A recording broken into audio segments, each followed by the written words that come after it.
Fala galera, tudo bem com vocês? Oi, pessoal. E aí, people, como é que vocês estão? Estamos com o time completo aqui hoje, hein? Yeah! Muito bom, muito bom. Vamos embora continuar a nossa leitura bíblica em um ano. Estamos na semana de número 22 e estamos no quarto dia. O que a gente vai ler hoje?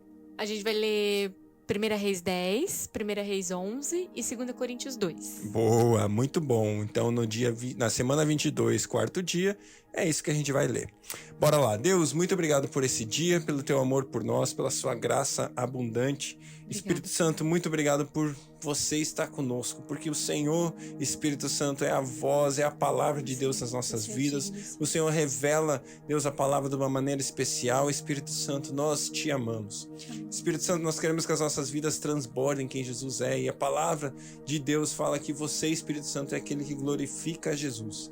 Espírito Santo, nós estamos aqui para glorificar Jesus, fazer o nome dele famoso, fazer o nome dele conhecido, fazer o caráter dele implantado aqui na terra. Então nós pedimos, Espírito Santo, nos encha completamente. Nós queremos ser cheios de ti, para transbordar Jesus, para mostrar Jesus, para revelar Jesus para o mundo. Eis-nos aqui, Senhor, conta conosco nesse tempo, Pai. Fala conosco aqui, Espírito Santo, no tempo de leitura da sua palavra, que a sua palavra vá além da letra e penetre no nosso coração, Pai, com revelação e alimento, Deus, em nome de Jesus. Muito obrigado. Amém. 1 Reis 10. A rainha de Sabá soube da fama que Salomão tinha alcançado graças ao nome do Senhor e foi a Jerusalém para pô-lo à prova com perguntas difíceis. Quando chegou, acompanhada de uma enorme caravana, com camelos carregados de especiarias, grande quantidade de ouro e pedras preciosas, fez a Salomão todas as perguntas que tinha em mente. Salomão respondeu a todas, nenhuma lhe foi tão difícil que não pudesse responder. Vendo toda a sabedoria de Salomão, bem como o palácio que ele havia construído, o que era servido em sua mesa, o alojamento de seus oficiais, os criados, os copeiros, todos os uniformizados e os holocaustos que ele fazia no templo do Senhor, a visitante ficou impressionada. Então ela disse ao rei: tudo o que eu ouvi em meu país acerca de tuas realizações e de tua sabedoria é verdade.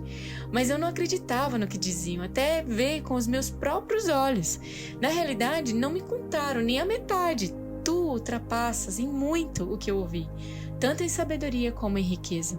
Como devem ser felizes os homens da tua corte, que continuamente estão diante de ti e ouvem a tua sabedoria. Bendito seja o Senhor, o teu Deus, que se agradou de ti e te colocou no trono de Israel. Por causa do amor eterno do Senhor para com Israel, ele te fez rei para manter a justiça e a retidão. E ela deu ao rei 4.200 quilos de ouro e grande quantidade de especiarias e pedras preciosas. Nunca mais foram trazidas tantas especiarias quantas que a rainha de Sabá deu ao rei Salomão. Os navios de Irão, que carregavam ouro de Ofir, também trouxeram de lá grande quantidade de madeira de junípero e pedras preciosas. O rei utilizou a madeira para fazer a escadaria do templo do Senhor e a do palácio real, além de harpas e liras para os músicos. Nunca mais foi importada e nem se viu tanta madeira de junípero.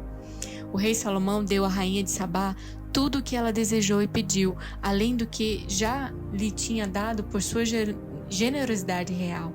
Então ela e os seus servos voltaram para o seu país. O peso do ouro que Salomão recebia anualmente era de 23.300 quilos, fora os impostos pagos para os mercadores e comerciantes por todos os reis da Arábia e pelos governadores do país. O rei Salomão fez 200 escudos grandes de ouro batido, utilizando 3,6 kg de ouro em cada um. Também fez 300 escudos pequenos de ouro batido com 1 quilo e 800 gramas de ouro em cada um. O rei os colocou no palácio da floresta do Líbano. O rei mandou fazer ainda um grande trono de marfim, revestido de ouro puro. O trono tinha 6 degraus e o seu encosto tinha a parte alta arredondada. Nos 2 lados do assento haviam braços com um leão junto a cada braço. Havia 12 leões nos seus 6 degraus, um em cada ponta de cada degrau. Nada igual havia sido feito em nenhum outro reino. Todas as taças do rei Salomão eram de ouro, bem como todos os utensílios do palácio da floresta do Líbano. Não havia nada de prata, pois a prata quase não tinha valor nos dias de Salomão. O rei tinha no mar uma frota de navios mercantes com os navios de Irão. Cada 3 anos a frota voltava, trazendo ouro, prata, marfim, macacos e pavões. O rei Salomão era o mais rico e o mais sábio de todos os reis da terra. Gente de todo mundo pedia audiência a Salomão para ouvir a sabedoria que Deus lhe tinha dado. Ano após ano, todos os visitantes traziam algum presente. Utensílios de prata, de ouro, mantos, armas e especiarias, cavalos e mulas. Salomão juntou carros e cavalos. Possuía 1.400 carros e 12.000 cavalos, dos quais mantinha uma parte nas guarnições de algumas cidades e outro perto dele em Jerusalém. O rei tornou a prata tão comum em Jerusalém quanto as pedras, e o cedro tão numeroso quanto as figueiras bravas de Cefelá. Os cavalos de Salomão eram importados do Egito e da Cilícia, onde os fornecedores do rei os compravam.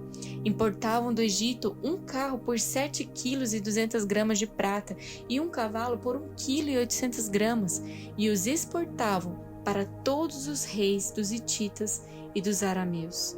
1 Reis 11. O rei Salomão amou muitas mulheres estrangeiras, além da filha do faraó. Eram mulheres moabitas, amonitas, edomitas, sidônias, hititas.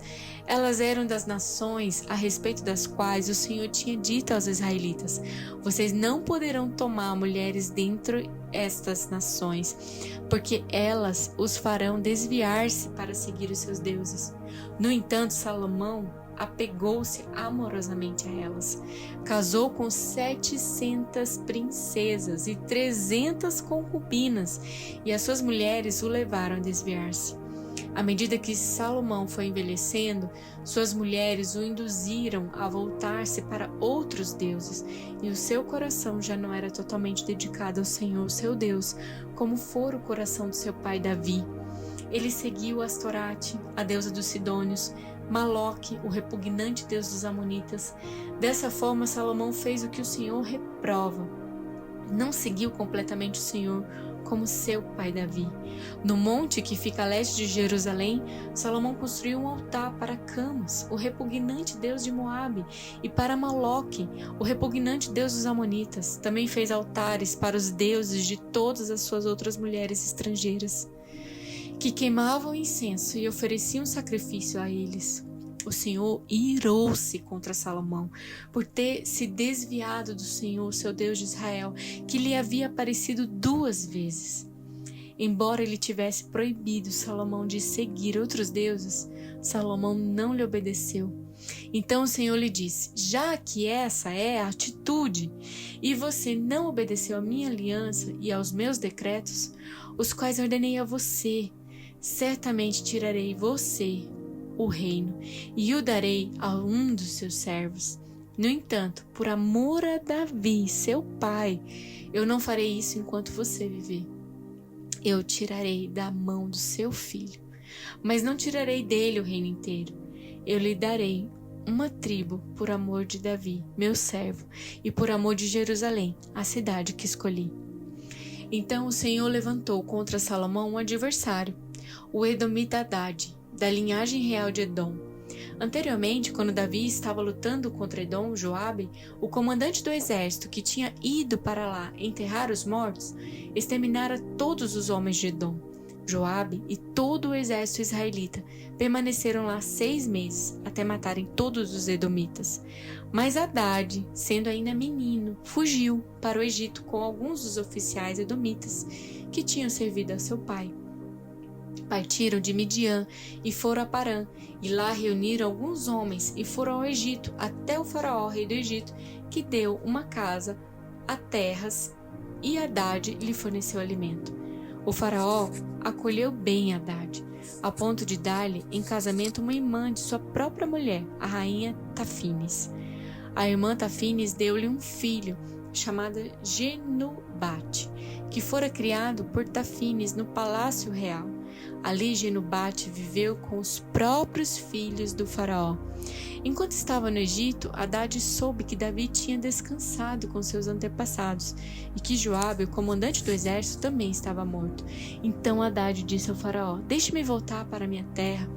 O que falta aqui para você queira voltar para sua terra?" perguntou o faraó.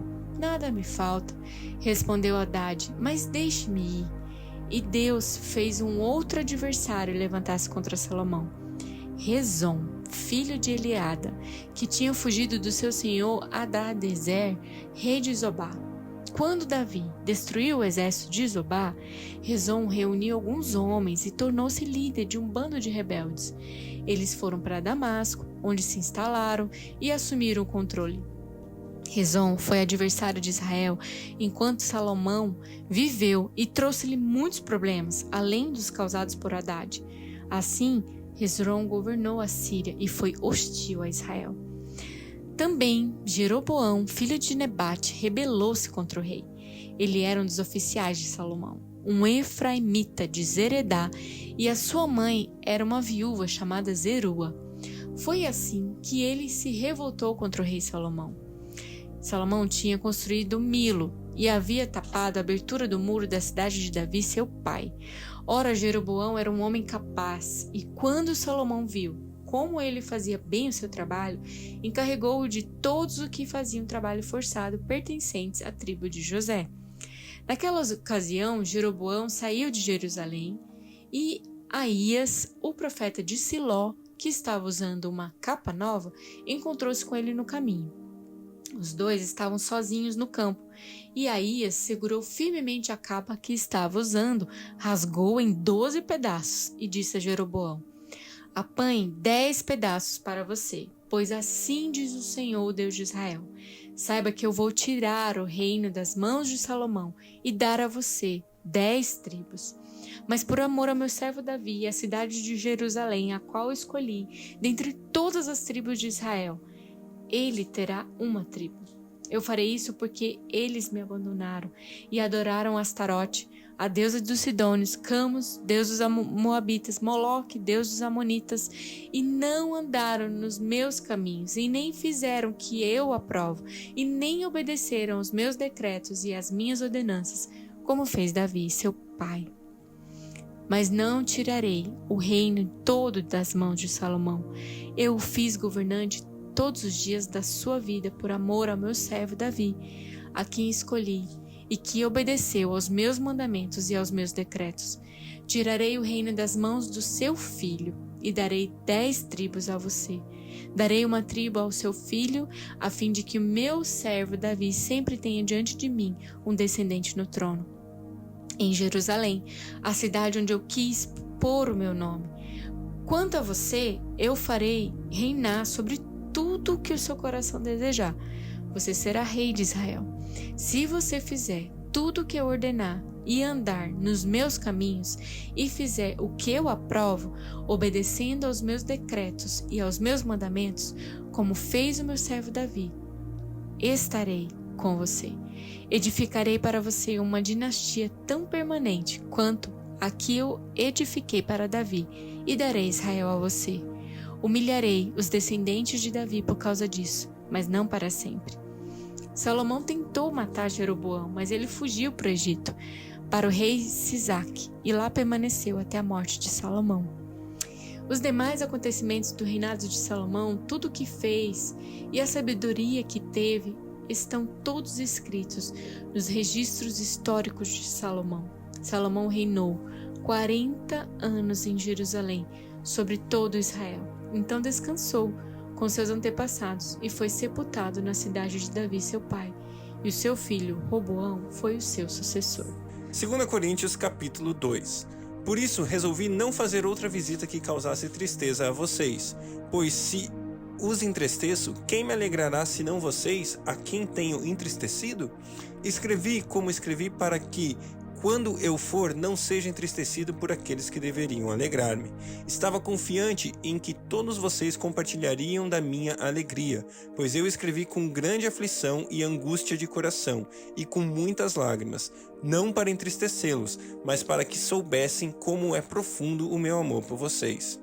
Se um de vocês tem causado tristeza, não a tem causado apenas a mim, mas também, em parte, para eu não ser demasiadamente severo com todos vocês. A punição que foi imposta pela maioria é suficiente.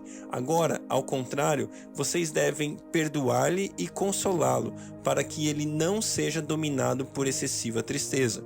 Portanto, eu recomendo que reafirmem o amor que têm por ele. Eu escrevi com o propósito de saber se vocês seriam aprovados, isto é, se seriam obedientes em tudo. Se vocês perdoam alguém, eu também perdoo. E aquilo que perdoei, se é que havia alguma coisa para perdoar, perdoei na presença de Cristo por amor a vocês, a fim de que Satanás não tivesse vantagem sobre nós, pois não ignoramos as suas intenções. Quando eu cheguei a Troade para pregar o Evangelho de Cristo, eu vi que o Senhor me havia aberto uma porta. Ainda assim, não tive sossego em meu espírito, porque não encontrei ali meu irmão Tito. Por isso, despedi-me deles e fui para a Macedônia. Mas graças a Deus que sempre nos conduz vitoriosamente em Cristo e por nosso intermédio exala em todo lugar a sua fragrância do seu conhecimento. Porque para Deus somos o aroma de Cristo entre os que estão sendo salvos e os que estão perecendo. Para estes somos cheiro da morte, para aqueles a fragrância da vida. Mas quem está capacitado para tanto? Ao contrário de muitos, não negociamos a palavra de Deus visando algum lucro. Antes, em Cristo, falamos diante de Deus com sinceridade, como homens enviados por Deus. Glória a Deus, graças a Deus que em Cristo Ele sempre nos conduz em vitória. Eu e você podemos viver uma vida de vitória quando...